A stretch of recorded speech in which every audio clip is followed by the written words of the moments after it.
Good morning. It's been a few days since I've talked to you. I hope everybody's enjoying the new year. I finally have my 2 albums completed and I wanted to take a look at them with you. First of all, I wanted to show you what you can do if you think your album is a little too thick. For example, the little one I made is just a little, if we stand it this way, you can see how the spine is way narrower than the pages, so it sits, a little up. So that's something I'd like to fix. There are a couple of things you can do about that. One of the things you can do, of course, is to split your spine here. Your edges will show. You could always put a covering over if you wanted on the spine that's a little rounded. I'm just going to add some little extenders here to thicken the page. If you recall, you may have had some, you may even have some around home. Often they came with the post-bound albums, little strips of cardboard with holes in it. They were meant to be spacers for your pages. So that's what we're going to do. We're going to create a few spacers. The other thing you could do if you didn't want your ribbon is to put some rings in. You can get rings that are pretty big and they would work fine. And I know one of the ladies who did this project actually did switch out rings in her book. But for today, we're going to put some spacers. So I'm just going to pull the book apart here. And we'll want to try to make sure to keep our pages in order. So I'm going to set it aside.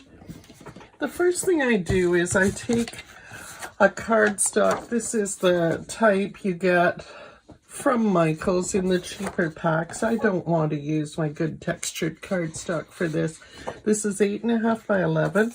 I'm going to cut it to 5 by 5.5 inches. That will give me 2 pieces the same size. And then I'm going to cut them to 1.5 inch strips. I'm going to use my small trimmer because, of course, I'm still waiting for my dreaded blades. And I don't like the shaggy look. So now I'm going to cut each of these strips at 1.5 inches. And I've already cut a few ahead. So I will go ahead with these. And I will have a little leftover piece here, which I tend to keep a lot of times because you never know when you need a strip of white paper. But today I am going to throw them away to get them out of our way. So now that I have all my strips, the next thing I need to do is score them. So I take the strips and I take my scoreboard and I score at 3/4 of an inch. And I just go through like this until I have them all done. Here I have a bunch that are scored and here they are folded. So what you're going to do is take them, fold on that line, use your bone folder, press them down. If you don't have a scoreboard, feel free to use a back of a spoon and get them together as best you can and score. These are not going to show in the book, so perfection isn't an absolute necessity, so don't sweat about it. Now that I've done that, I'm ready to put them into the book. First thing I need to do is, I want to just double check, make sure I like where they're sitting. I think that'll be perfect. I need to mark the holes. So the first thing I will do is put one of the pages, and I think I will do this so that I can see. And I need a pencil. And here we are. And I'm just going to make those circles. So now that I've done that, I'm going to fold it back this way. Now I will take my crocodile and I think I can do maybe 3 at once. So let's do that. I go into where the holes are. Now, once I do this once, I can use the little marker on my tool here, loosen the screw, move the guide up to where I want it, which looks perfect there. Oops, not doing that too good. I'm trying to hold this up so you can see. So we've got it there. I'm going to tighten my screw. And now I know when I stick these in, they are in position.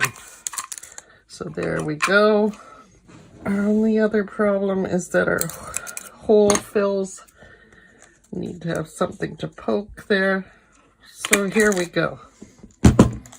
So once I've done that, I will go to my page, put this in place, and I will go ahead. Now, I am going to do just a wee tack down here just to keep these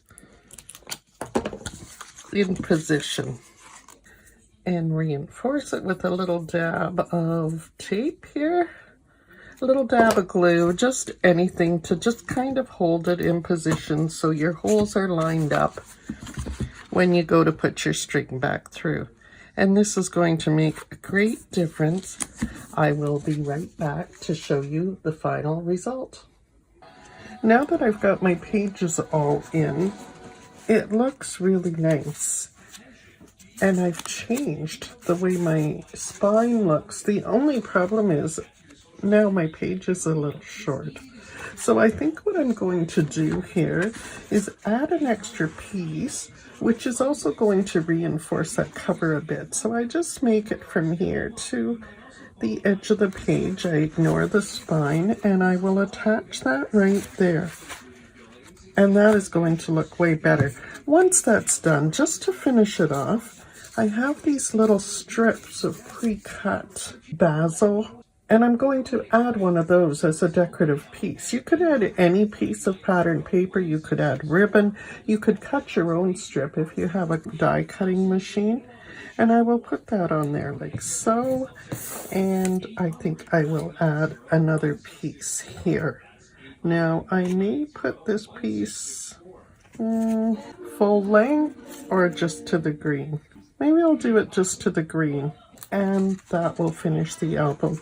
I think what I'll do is go ahead and add a piece to the back cover as well, just to reinforce it a little more, give a little thicker cover, and make it be the same as the front. The other thing I did is I went ahead and added another blank page in the front of the album, just in case whoever gets the album wants to make an introduction page or a title page or something like that. It can also be removed if they don't want it. So I will go ahead and finish this up. Okay, I have the book completed. I've added the strip, the bit of red here. I've added the double inside, and I've added that to the back cover. It sits quite nicely right at the moment. You can see quite perfectly aligned here. My spine is like this. I'm not entirely happy with this, but I've left it a little loose. I went ahead and added bits of glue to the spacers. I didn't like the way they were sticking up. Now, one of the things I'm not particularly liking is that the pages don't turn nicely, but if you're only turning them part way, they turn okay. So I am going to leave it. It will be up to the owner what they want to do with it from here on in. Those are little things that bug me, and I will try to find solutions and perfections as we go ahead with this album in the future.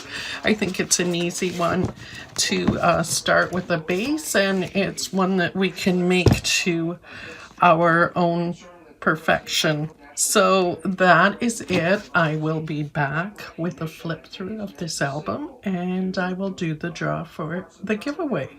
If you didn't watch the videos, you didn't get your name in, so I apologize for that, but I wanted a little perk for anybody who was joining me in December. I'm back and I've made a final adjustment to the album. I really wasn't liking the tie here, so I ended up putting a couple of reinforcements, putting some red alcohol ink onto a couple of gold brads to color them red and sticking those in the holes. I put new holes on the top of the album and brought my ribbon up through there. So now the album opens from this way. It's still a little snug opening, but I think if you're just turning the pages, it is going to be fine. So thanks for watching. See you soon. Bye-bye.